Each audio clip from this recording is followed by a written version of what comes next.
It's still very expensive. It took us a long time to actually establish even get insurance. Thankfully, prior to that, I had a very small dealership, so I had some history in the car world. My family had always been in the car world. I had some history, but it was literally just you had to start. It was very, very expensive to start. I honestly don't even know of how many companies that are even underwriting it anymore and underwriting the policies. And when we first started, it was literally getting a dealer's license, getting bonding, getting all these different things. It's like any business, though. People think that, even when you start, people think it's easy, but it's not. It's a progression. You can't expect to just wake up and it's jump up one day and get the insurance and get this. No, you really have to work at it. Explore all the channels. Do your research. Even you're gonna laugh. For 3 or 4 months we couldn't get credit card processing because our tickets are so large compared to like a store where it's a $20 receipt. Our receipts, a Ferrari is $1,000 to $2,000 a day. So no one even wanted to touch us for just taking credit cards. You explore the market. You explore different companies, options, and it's paying your dues. It's putting in the time, putting in the effort, and. So it's harder than just starting saying, hey, I want a Lamborghini, I want to start giving it to my friends and having them. Of course, it has to be registered properly, it has to be insured properly, you have to have state business license. In the state of Florida, you actually have to have a short-term leasing license to be able to do that. So it's almost like having a dealership. Like exactly. It is very much like a process of having a dealership. You just said it. So you have to be willing to invest enough money similar to you would if you were to open like an actual storefront and have the insurance for theft against the cars, 100%. Against everything else, right? Yeah, 100%. So then it makes it very difficult then to start a competing brand, but which is why probably people go into the hole in the wall kind of business, like I'm renting it to my friend. Of course. They don't have to deal with that liability. There's no startup right? costs, there's no overhead. Just the car, ultimately. Just the car.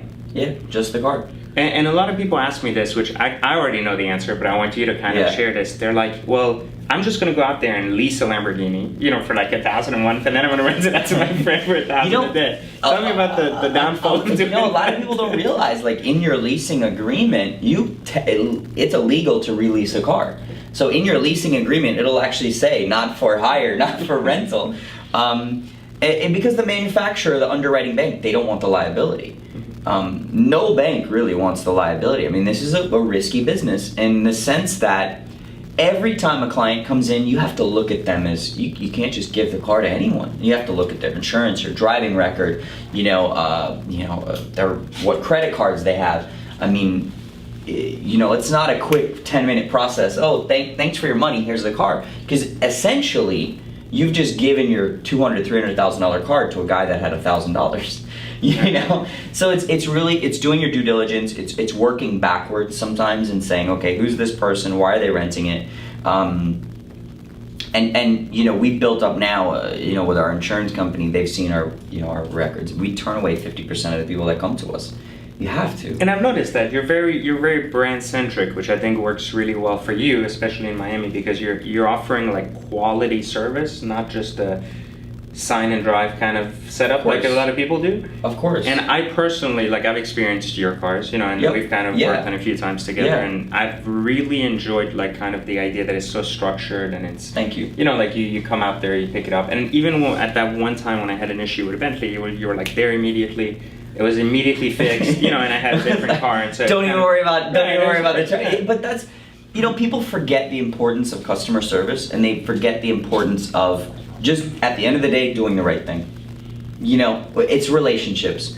At the time, if I knew who you were, I didn't know who you were. It's doing the right thing because you're gonna then tell 5 other people, wow, these guys really stepped up to the plate. It's very important, and you've done a tremendous job at that. But I also think that's part of the reason why you're so well, I would say, connected into Miami. Thank you, and that's important. I think that's important in any business. Is just, it's your relationships. That's it. I'd love to say that the knowledge that you share with people, I think, is so important because I never learned that in school. It's the basics of entrepreneurship. It's the basics of doing the right thing in your relationships. It's the basis of, you know, understanding the tricks and the trades of any industry that you're not going to learn in school. You're going to learn that being in business. You're going to learn that, you know, through everything that you share with people, and you're going to learn that with other entrepreneurs.